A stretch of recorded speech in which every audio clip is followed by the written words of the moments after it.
Lexan. This is the Lexan P5 pump.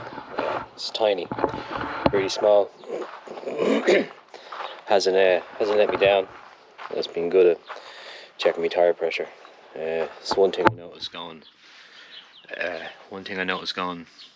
altitudes or the cold and tire pressure's been really, really weird. So, an America owner, you don't have one of these with you, you're an idiot. This is the Nordkapp GB20 battery booster. It's got a torch on it.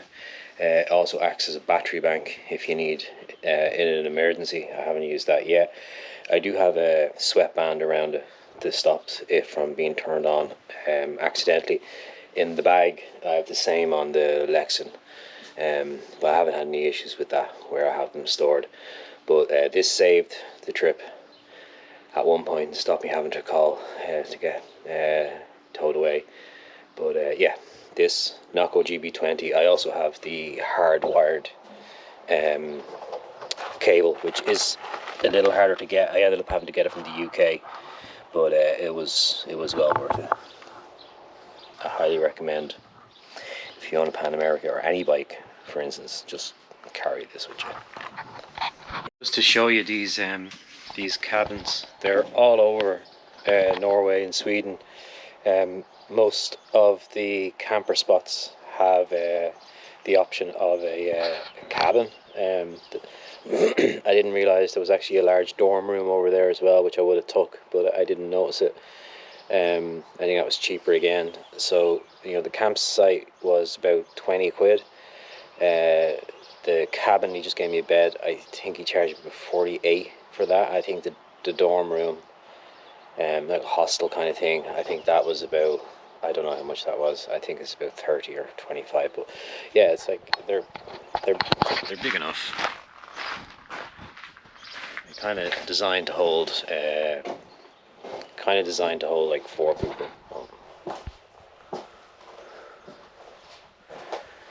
But yeah, they're all over Norway and Sweden. So if you want to do a bike tour, you can just find these places instead. Save you having to carry a lot of stuff. I only discovered afterwards that there was I did see a cooker, but they had pots and pans, so I didn't actually need to use me cooking shit if I didn't want to. But anyway, it's time to go.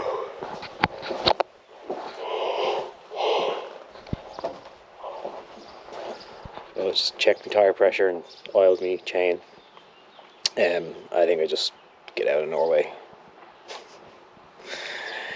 You've been good, but your tunnels and your mountains are, yeah, fair enough.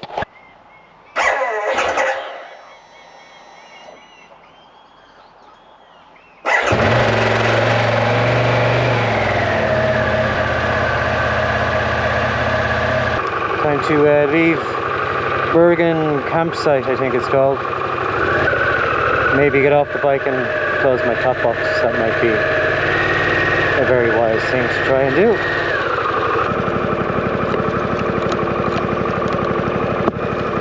Yes. Try that again. Leaving Bergen campsite. Well, what better way to start your day off with another tunnel.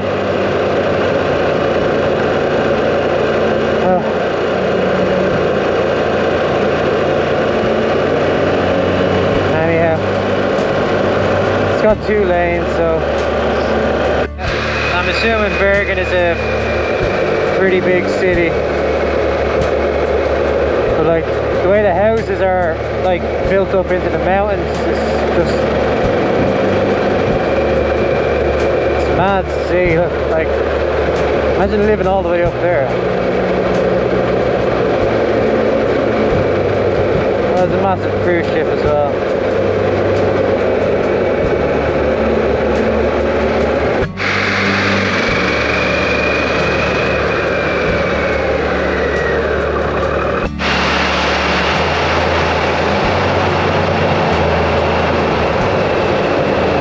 This is the biggest one I've been in. It's the size of it.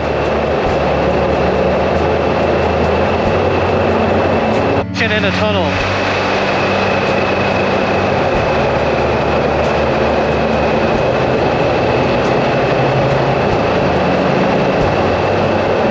That you can do 100 kilometers an hour in a tunnel is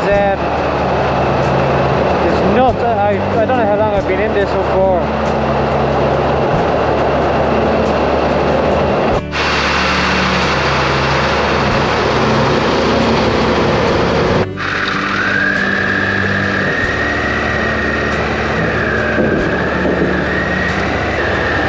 This is a big old ferry. I think this one takes. I think it takes about an hour. I'm not sure. Of a ferry crossing, because I'm too afraid that the bike might fall over. So before the ferry goes, I'm running up to the deck to take a picture.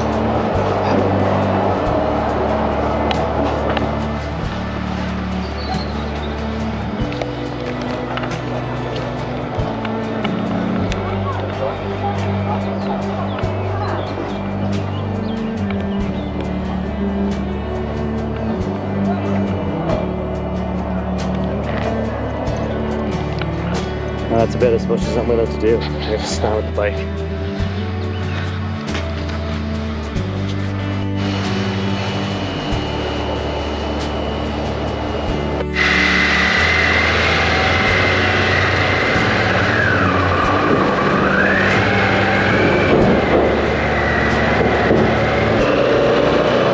That's another ferry done.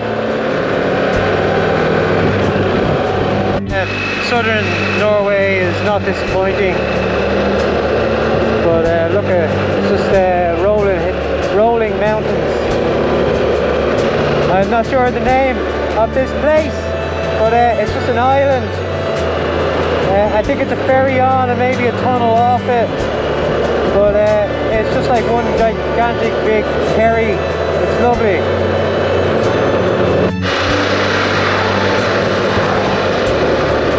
Up there, going to push on about an hour and 12 minutes to the next ferry, as far as I know, and then my SD card is almost full, so we'll keep going. It looks like a big bridge. Oh, there's a bit of a crosswind. I don't think it's going to be. I don't think it's going to be too bad. You can see the thing there. Find out now.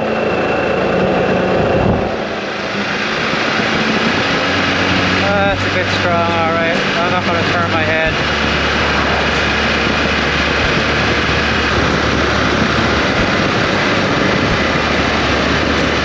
Wow. That is some blast of wind.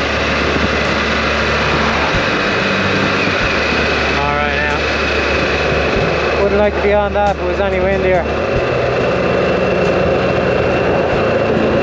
Well, as far as I know, this is just a big tunnel now off this. This is 7.8 kilometers, and every time I go through a tunnel, I go, Thomas, you'd love them. You wouldn't have an exhaust left if you ever came here.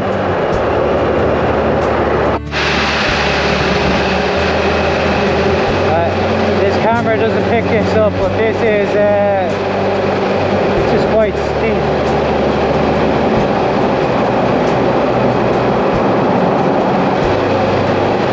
Reminds me of the tunnel into Nordkapp.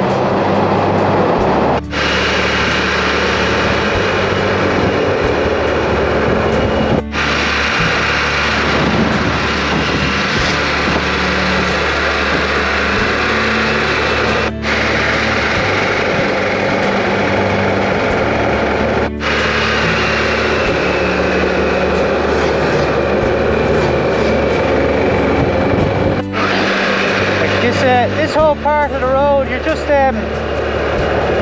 carving through these massive big rocks either side of the road. This is the E39 heading south. Hello! E39 heading south. It's absolutely gorgeous. Well, it was it's only small, it's okay. And this one is also ribbed for her pleasure.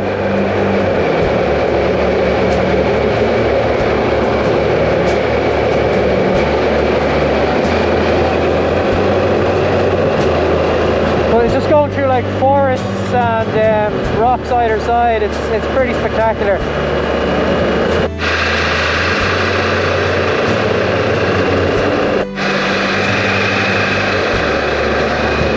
Is it a lake? Is it a ocean? Is it a fjord? Or in Norway, they just call that a pond.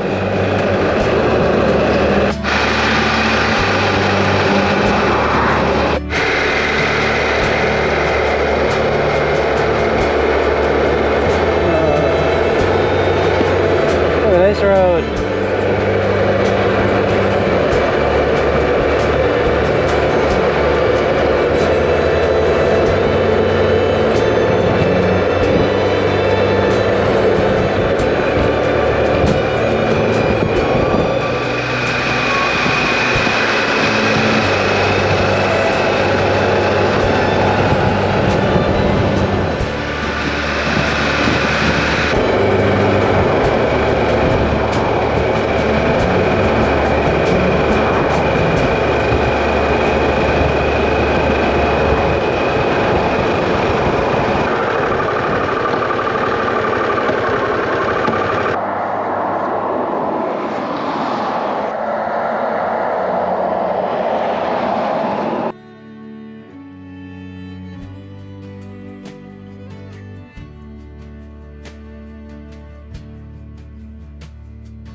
I think this is the last bridge before the ferry, and then I think that's all the bridges I'd be going over. There's a stiff breeze. It's not the worst in the world, but I have to be careful. It's hard to turn my head, but yeah, enjoy this one.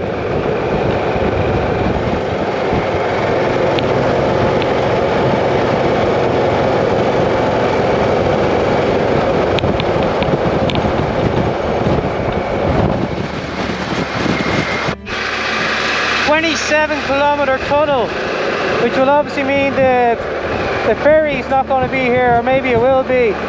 But I think 27-kilometer tunnel will be the longest in the world, and that's insane.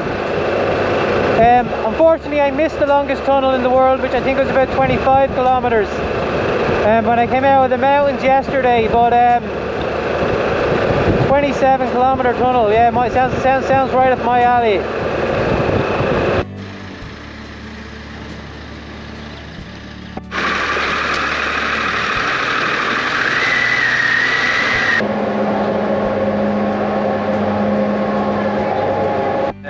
Ferry costs about €4. Really good value, to be honest. Slightly impatient driver behind me, a slightly impatient truck driver, kind of demanding I move while the woman's trying to scan my plate for me to move a whole like 10 feet to the car.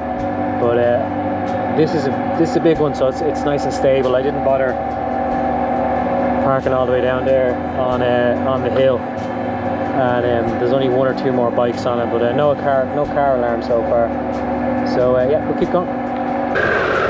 I still have missing patient behind me. Anyway.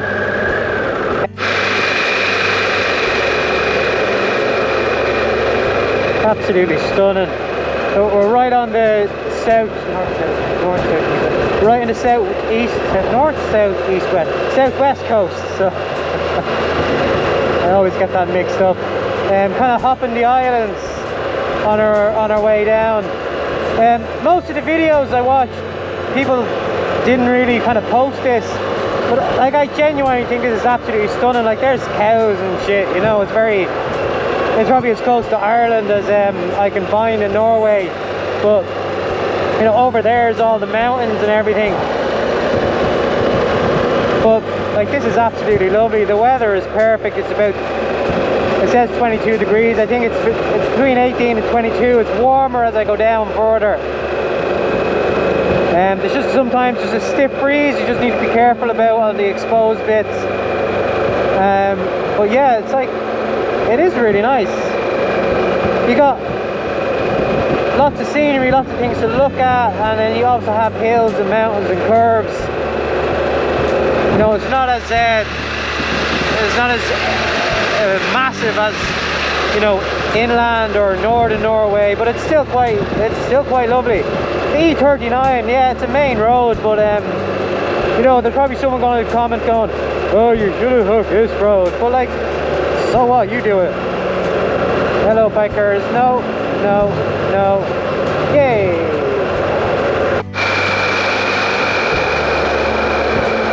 Kilometer tunnel with a big descent in it, so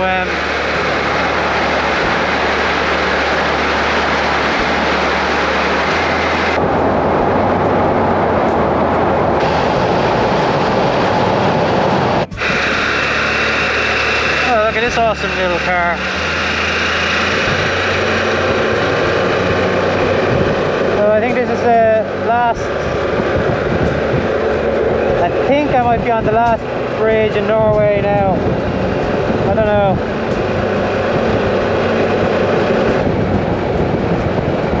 Woo, that is breezy.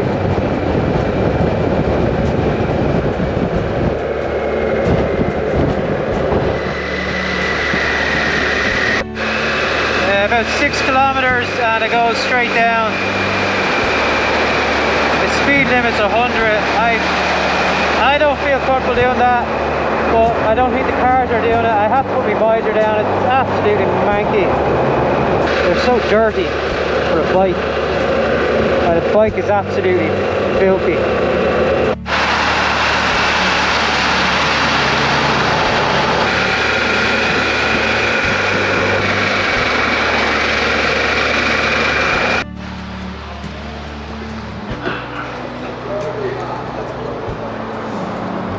Ooh.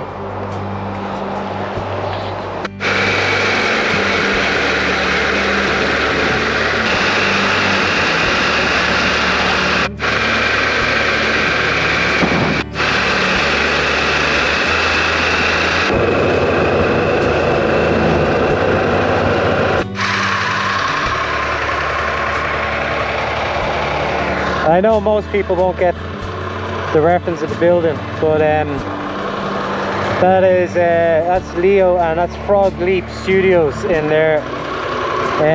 For those that do know him, that's fine. For those that don't, yeah, for years Twisted Ninja would be like, we'll be picking songs to do, and Leo has a cool YouTube channel where he does like metal versions of songs. So he was always had his finger on the pulse of what was popular. So we kind of nab it and kind of, you know, well, it does work. Now Leo goes a bit crazy in all his songs, and we kind of never bothered. We kind of kept it a little bit more easier, but yeah, it was just really good. And I didn't realize I was the road I was going was like 13 kilometers away. But what an absolute stunning road in. And anyway, I might try stop on the way out and put up the drone. I'm an hour and 14 minutes away from the campsite, which just puts you there after 6. I said I'd be there about 7, and I had to pay this one in cash, so I had to go try to find a feckin' ATM. So anyway, yeah, that's Leo Frog Leap Studios. I'll take my link to the channel. Might not be everyone's cup of tea, but it's some pretty cool stuff. Beautiful place to live. It's like the road in here is just lovely. It's like lovely turns. The road surface is lovely, and you can see so much. which is pretty much what all the off-roads should have been, but you need weeks, months to do all of this. You just pick and choose what you can. But that was a well worthy 15-minute detour. Loads of bikes out. Give me a wave. Yep. I missed the video there. It was about 10-15 bikes going past me there a few minutes ago on the way in.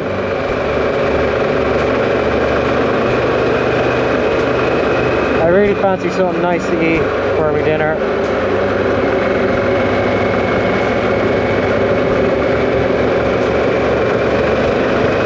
I'm kind of fed up eating those pasta things.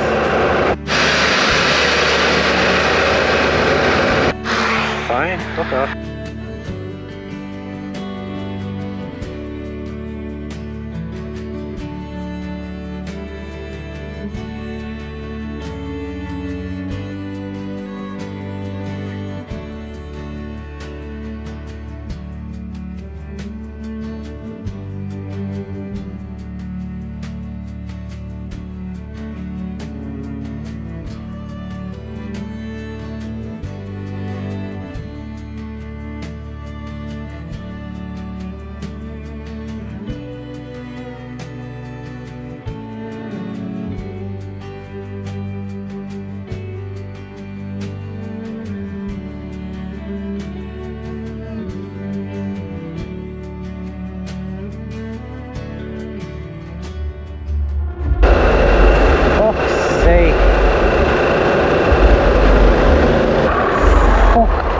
Bike, will you, fuck's sake?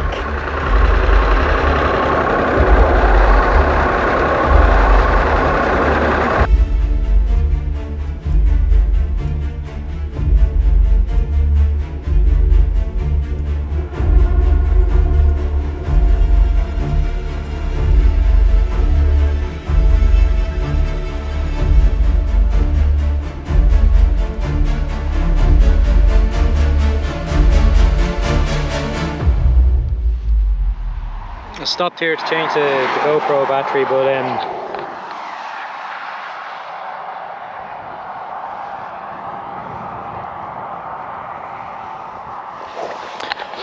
the spot was all mountains on the way in, but there was nowhere to stop to change the battery, so that'll do. I got the drone up and anyway.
Tired.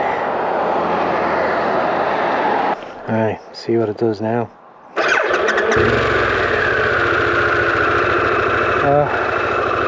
Whatever. It's such a poxy end to what was an otherwise decent fucking day.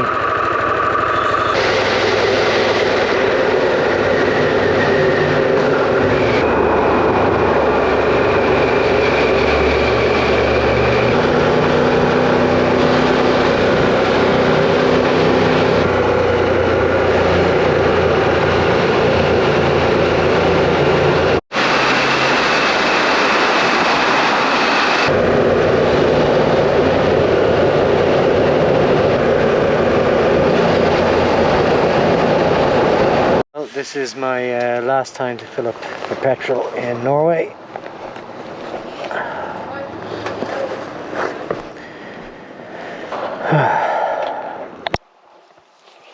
I made it to the campsite. I'll stick the name on the screen. So what I've been doing on the trip is basically picking a distance that I can go, and then just Google search just campsites, and then if they've got a contact form, I'll actually use it, or an email address, and I'll send them an email. And some get back to you, some don't. For instance, one there yesterday emailed me this morning to say, sorry, I didn't see your email. I was like, alright, grand, cool. You know, I've gone way past him. But so yeah, so it's just a case of playing the averages, who's actually going to get back to you. So this one here is it's not open for the season yet, but there is a couple of there is people here, but I must really look like shit. I just asked a woman, I was speaking obviously to her son on email, and he said, I'll send my mother down. So there was already people trying to get in, and some inconsiderate tourists decided to take up 4 camping spots. So it meant I'm in a backfield up there, or in between cabins or something. I must look like an absolute piece of shit, because she said I had to get cash, which was an ordeal in itself, because none of the garages that I stopped at have ATM machines, and obviously everything's just contactless or card. Because they're not open for the season, they haven't set up the card machine for whatever reason. Yeah, you know.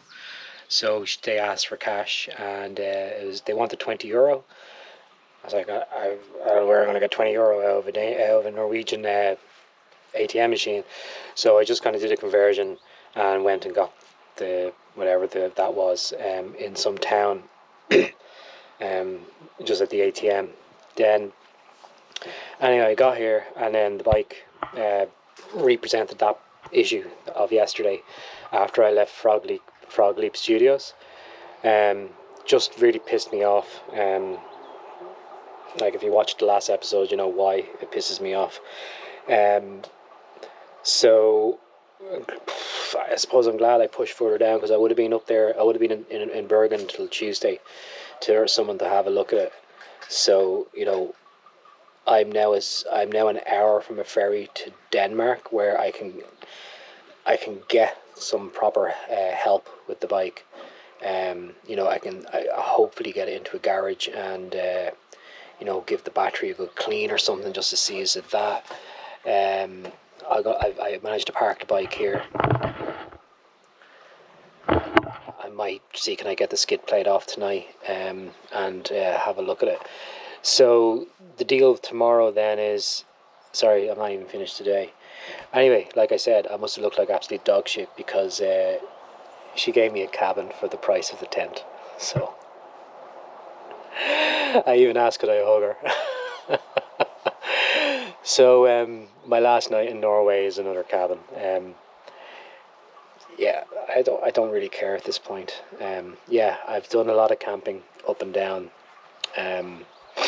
and you know, I'm more than able to do it. But when someone as kind as this woman goes, I'll give you a cabin for the price, and she goes, you have to bring in your own sleeping bag, because there's no bedding or anything. The bedding is all brand new in bags, they haven't opened anything yet. I was like, okay, no problem. So I got the cabin for the price of camping. So pretty much any Norwegian person, Swedish person, or Finnish person I approached for help was more than helpful, except the last lady who said she had no instant coffee. She can burn in hell. No. Has been really helpful. So yeah, I'll get a good night's sleep, and I need to formulate a plan and try to figure out how to get over into Denmark. There's a lot of options, and then just continue pushing to bring this flag to BikeFest. Hopefully in Denmark I can get into a dealer and just ask them just to check the bike, just see what the story is with it. Battery, starter, open up, have a look at the starter. I don't know, I'm asking for a lot, but yeah, I need to get home. So you know, feeling pretty. I'm feeling homesick. I've kind of had enough. Yeah, we'll talk more about Norway after I make food, of which I couldn't find anything because on Sunday all the co-ops and everything close, which is great for people time off, but for hungry Irishman looking for something to cook. So we're back to the pot noodle. Not pot noodle, it's chicken carbonara. I have 2 of them. I might eat both. I'm hungry. So what's tonight's dinner? Creamy chicken pasta. Or creamy chicken pasta. I think I'll go with the creamy chicken pasta.